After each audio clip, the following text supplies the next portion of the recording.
how to fix font on Shopify. Hey guys, in today's video, I'm going to show you how to fix the font size on Shopify.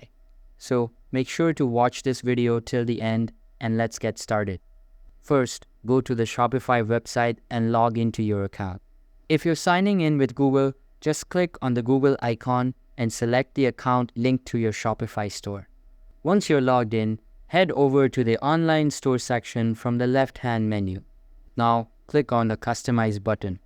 This is where you can adjust how your store looks to visitors. On the customization screen, look to the left and click on Theme Settings. Inside Theme Settings, select Typography. Here you'll see all the options related to text styling, including font size. To adjust it, use the Font Size Scale slider. Moving it up increases the font size, while moving it down makes it smaller.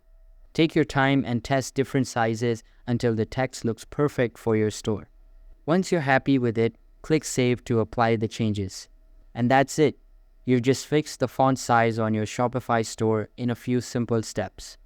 This small tweak can make a big difference in how professional and readable your store looks. That's all for the video.